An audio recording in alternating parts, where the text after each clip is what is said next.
Wow, Season of Defiance? Yeah, it kind of went by so fast. I probably because it launched with lightfall, so there's so much to do in like the first few weeks. But this is just gonna be a video just focusing on Season of Defiance. Just gonna be the story recap, kind of what the week by week kind of looked like. I'll have my thoughts maybe in betweens or probably near the end, but I'll probably sprinkle some throughout the video. But let's get into it. I'll also just have random gameplay in the background and some of the important cutscenes that were kind of spread out in the season. But now we can actually get started. Alrighty, so week one, we kind of learned that some prisoners have been captured by the Legion, the Shadow Legion? Yeah, Shadow Legion, on the EDZ, and Amanda happens to be one of them, so we just kind of go into a rescue mission. We kind of just go in there. We have to go through the Ascendant Plane. Nothing really to note here. We just kind of go in. It's like a rescue mission, right? We do get this cutscene between Crow and Amanda. It was a really good cutscene. I think it really went off really well. I will say for the first week of the season, it was pretty strong. The EDZ, like the actual seasonal battleground for it, was probably the best out of the three that we got. It just felt like natural, like it just kind of felt like a really good seasonal activity. There was two bosses actually, and they just felt like really good. It really felt like pretty much the entire first week I was just grinding that out because it was just so fun, especially with the favor system. With special kills giving you the grace favor where you can get like a speed boost. Justice gives you like melee energy, and then zeal, I think it is, gives you grenade energy. It really helps you just spam abilities and it just makes for a lot of fun. The enemy density works well with it, so I thought it was a thumbs up. But move on to week two. Week two storyline is pretty much the same. It's obviously just following the same kind of trends. Some prisoners get captured, you have to go save them. There's a fortress on the Cosmodrome this time. The only thing to really note about this one is that there's this Scion who can kick us out of the Senate plane. That's pretty much it. It kind of just follows the same story beats. Instead of the Amanda's just not there. She's kind of working with Mithrax now. There was also a little surprise in week two, though, outside of the kind of main storyline, which let's get on to it. So alongside the seasonal story, we also got a exotic mission this time. Overload Avalon, I think it's called. This is probably one of the best exotic missions that we've seen a while. I know we just got Revision Zero, but in my opinion, Revision Zero wasn't like anything crazy. It was, if you've done Deepstone, which I've done many times, it wasn't anything crazy. But I feel like this one was a lot more. The secrets in this one were like really good. Especially adding on to the Asher Mir kind of storyline. I really like that, and how Brachion comes back, and it's honestly it's just Bungie having a lot of fun, and I really like this one.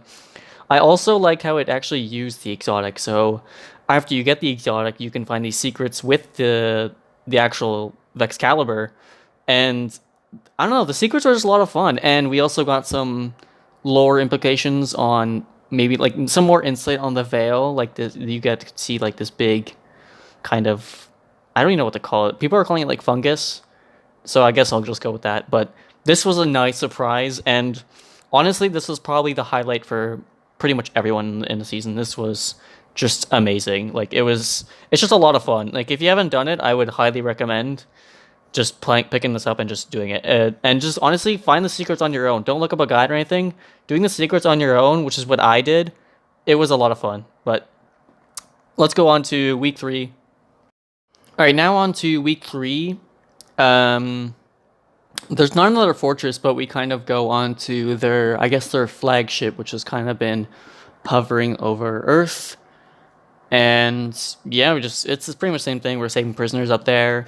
We also get another cool cutscene. We get like the kind of black and white cutscene, which honestly, when these show up in the season, I just get really excited because they're so well done and they're so different from like the 3D render cutscenes. I think these are just they're really like beautiful, honestly, to look at. I really like these ones. I think my favorite part about this was also the use of colors. I like how you can really tell who Amanda is just by the red scarf she wears. I think that's just, it's something small, but like it really adds a lot. Like obviously I know who Amanda is in the cutscene, but having that little red scarf just shows, and you can even see when she's grown up in the ship. You can see she still has that red scarf. I just think that's a nice detail. I just really like these white and black cutscenes. I think they're a big highlight for the season. Like I do like the 3D kind of rendered cutscenes, but these ones, I don't know. I just whenever they show up, I'm just like I have a big smile on my face because these are just really cool. And obviously, we got to see some more insight into how Amanda got there. I don't know if we did before, but for me, this was new. So I was like, "Wow, cool." Um, and then I think that's where it ends. We just kind of end off with raiding their ship, and then we get the cutscene. So cool. Also, another thing to mention is the Overload Avalon. Each week, it kept getting new secrets. So the first week, I think there was just the one secret, and you got the one catalyst. And as the weeks went on, you got more and more and more of the secrets unlocked. You got more of the Excalibur kind of catalyst unlocked. So I really like when they do these exotic missions. Like I think they started doing this with Revision Zero, where each week you would get a catalyst. I think that's just it really helps the replayability of these missions. So I really hope they keep doing it because I think these are I would say these are even better than the Whisper and Outbreak missions. Maybe I'm stretching there, but I really like especially the Overload one. I just think these are really good. I think having having an incentive to go back in it instead of just having like for the Whisper mission, it was like a ship. It's a cool ship, but when you go back and like you can get the catalyst, I think for Whisper as well. Same with Outbreak, you had to do like this hard mode for Outbreak. But I think having a catalyst really adds something because you're like, oh, I can get Grave Robber now. I can get the Unstoppable Shield one. I don't remember the name of it, but just having those extra options, I don't know, it really adds something to those exotics. But let's move on to week four. Week four comes along, and this is kind of the big turning point in the story, I guess. This is where like the big twist or big shocker comes along. We get sent into a mission this time, not a battleground. Get sent to the mission Jailbreak, I think is the name of it. It's kind of set place in like the tunnels. There's a Red War campaign mission there, and there's also a forge nearby in this area.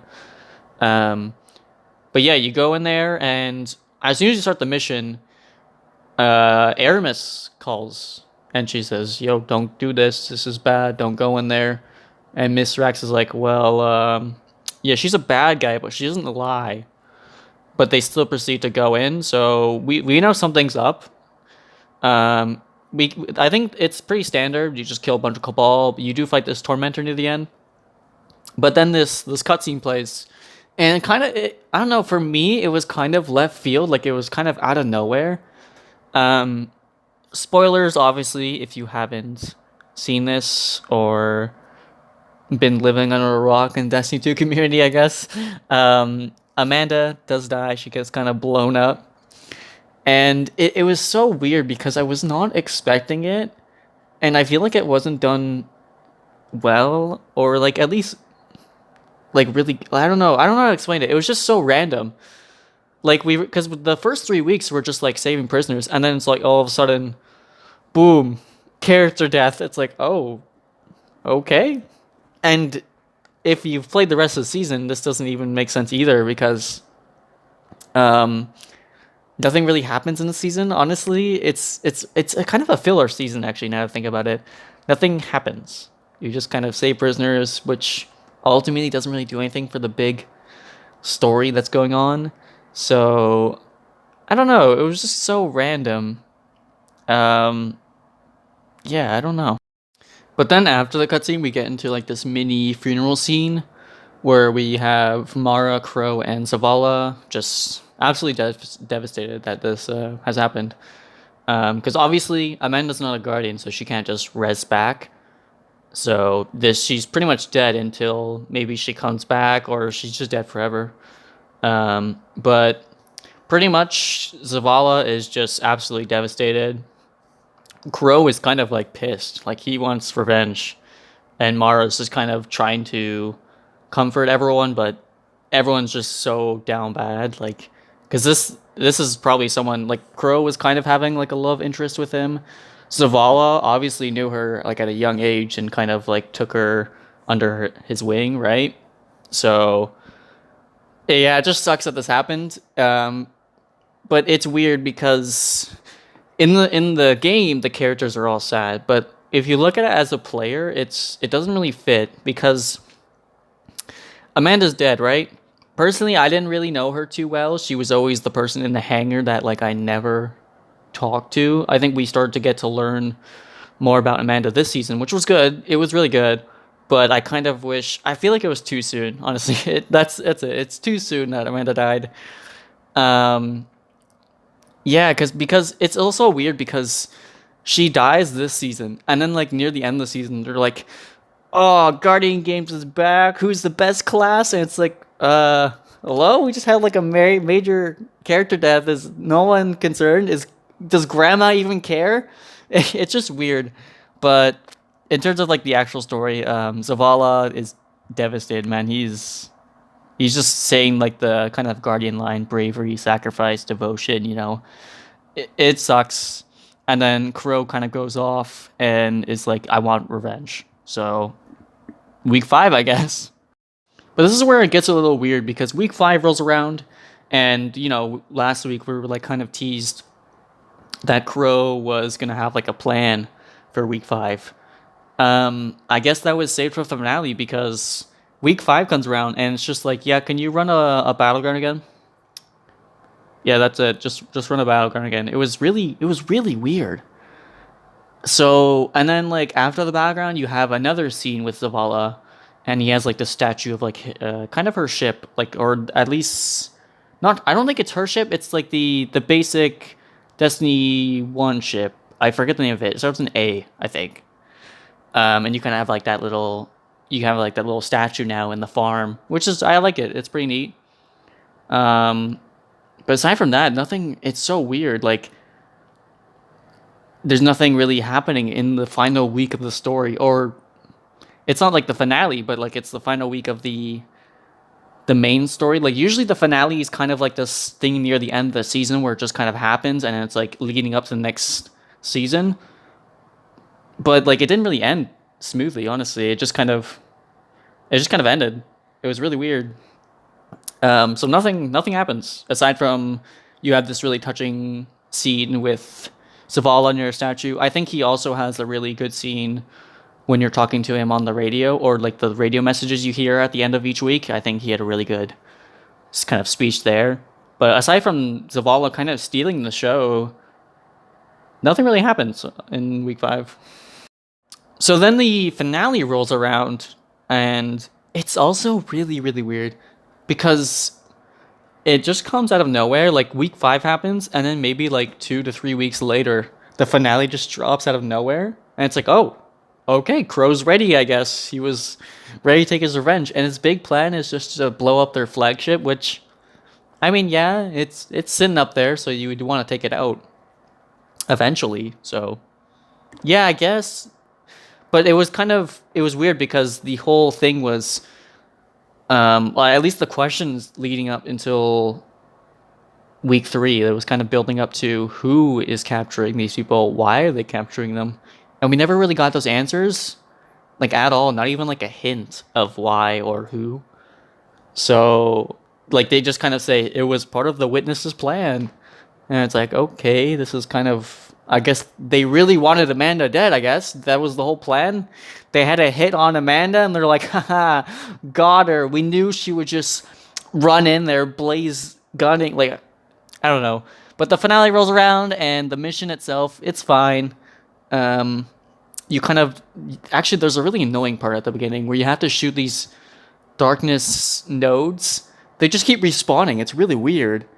I don't know. It's really weird. But the whole objective of the mission is just to blow up their flagship. So you do that, you kind of blow up their hangar.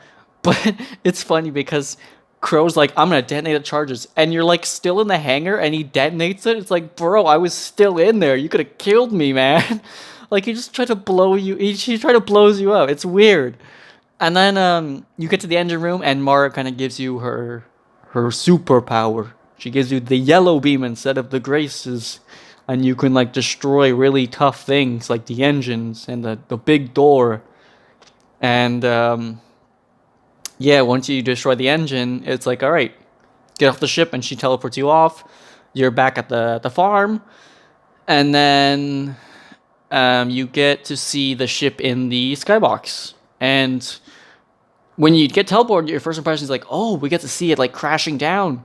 But then you get teleported, and it's just like kind of still sitting up there, and there's like a little bit of smoke. So it's really weird. I think if you go back on the farm now, like out of the mission, you can kind of see there's actually fire. But I would have wished if we kind of saw it maybe like fall down, or maybe even if you can't do the full falling down, maybe like see it start to slowly fall down, and then when you go back to the farm in the real game, maybe you can see it like crashed in the distance or something. Maybe like just something, a little something to say, yeah, we did it. But I don't know. This whole season finale was really weird. Like I don't understand the point of it. I mean, yeah, that flagship was probably gonna cause more problems if you just kind of kept it up. So like it was kind of, it wasn't really a revenge plan. It was like something we had to do eventually, right? So I don't know.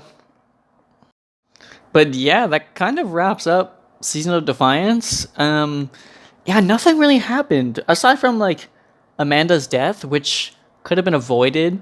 It the way I see it is it's like playing a competitive game, and you're like, say you're playing a corner and you keep peeking the same corner. That's what Amanda was doing. And she was like, it's like, oh. It's like, yeah, they're eventually gonna punish you. You're gonna get fucked, and that's what happened. You tested your luck, and you got punished for it.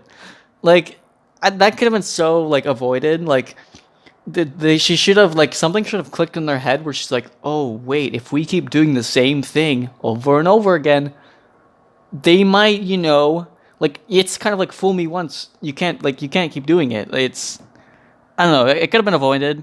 The actual like battlegrounds, they're battlegrounds. You know, they're cool. Um, I think like from what I seen, the battlegrounds usually tend to go back into the strike playlists. I guess when Final Shape launches now.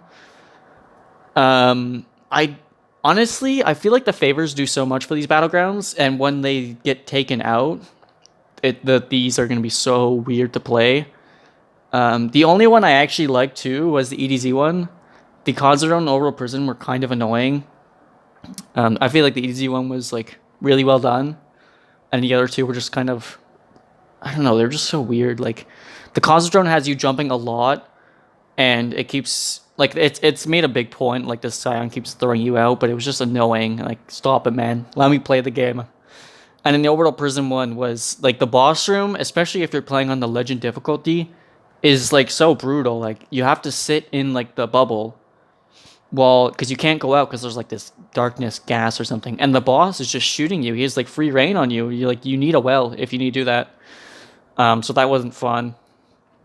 The story itself was pretty filler, aside from, I guess, Amanda's death.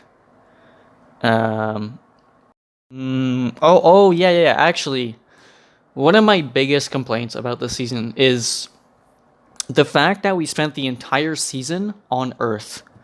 We were in the EDZ, Cosmodrome, and then we were like right above those two locations. Like, can we go to a different planet, please?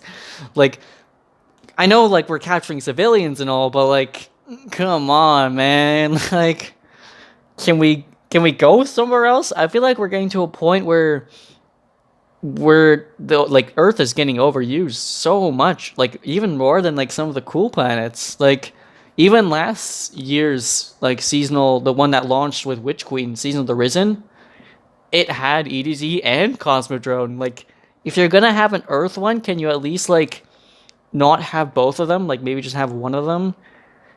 Like I just wish we had somewhere like to change it up. We were just on Earth the entire season. It was kind of boring. And I think that also contributed to the actual story. Obviously, the story had some writing problems, and I think that has to do a factor with Lightfall being a filler. And this season was probably not planned in the grand scheme of the story. So they had to quickly do something, right? To make up for, I guess, filler content. So this was this was obviously a filler story, but I kind of wish there was a different planet, like anything else, but you know, oh well.